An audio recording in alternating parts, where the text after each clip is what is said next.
وعشان كده في فرق بين الطيبه والطيبه الزياده، لان الطيبه الزياده هتخليك مستضعف في كل علاقات حياتك. طبعا كرجاله ما ينفعش نبقى مستضعفين. طب ازاي اعرف ان طيب زياده؟ في الفيديو ده هوضح لك الفرق بين الطيبه والطيبه الزياده، وهقول لك النهارده 3 علامات بتدل انك طيب بزياده ومحتاج تفكر في امور حياتك من جديد. قبل ما نبدا اعمل لايك وسبسكرايب، خليك قاعد للاخر عشان في سؤال مهم ليك، ويلا بينا على طول.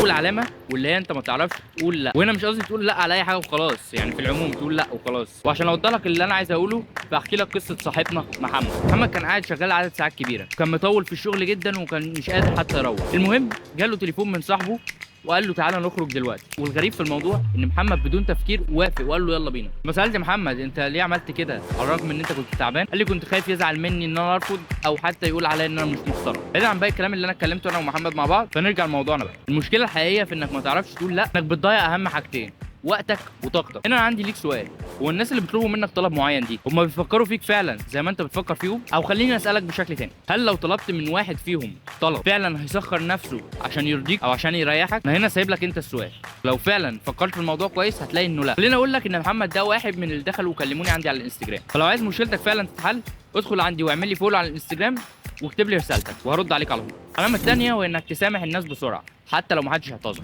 هنا بقى عندي سؤال ليك، كم مرة سامحت حد بدون ما يتأسف فعلا وانت ساعتها كان ليك حق؟ وانا وانت عارفين ان انت سامحته مش عشان انت مقتنع، ولكن عشان انت بتهرب من المواجهة، علما بان انت بيكون ليك حق فعلا. بص ما اقدرش اقول لك ان التسامح حاجه غلط او حاجه ما تعملهاش، الا بقى لو في الحاله دي نشطان. لكن لما بتكون ماشي وبتسامح الناس بدون سبب مقنع او بتتاسف على حاجات انت اصلا مش غلطان فيها بل كمان ليك حق، يبقى انت هنا فعلا ساعتها غلطان. في الوقت ده انت بتقدر ناس مش مقدرينك، بل كمان هم شايفينك فرصه فيها الطمع، وساعتها انت بتكون في موقف ضعف ولازم تغيره. رقم 3 واللي هي كتم مشاعرك جواك، عايز اعرف منك قد ايه انت كتمت مشاعر جواك او فكره بهدف انك ما تضايقش حد وانك كده هتزعجهم لما تقول رايك او تقول فكرتك، لكن في الحقيقه انت بتأذي، واللي بيأذيك هنا ساعتها هو نفسك. يعني نفسك هي بتكون العدو الاول ليك في الحاله دي. الخوف من المواجهه مش بيحميك، بل بالعكس انت بتخسر كل حاجه حتى نفسك.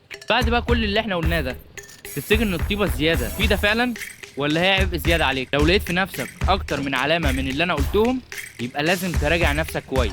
لو انت لسه صغير فانت فعلا معاك فرصه كويسه جدا انك تتغير مع الوقت، عكس مثلا واحد كبر وبيقول لك مثلا انا عشت حياتي كلها ضعيف والناس مستغلياني فما اقدرش اغير حاجه، خلاص انا كبرت.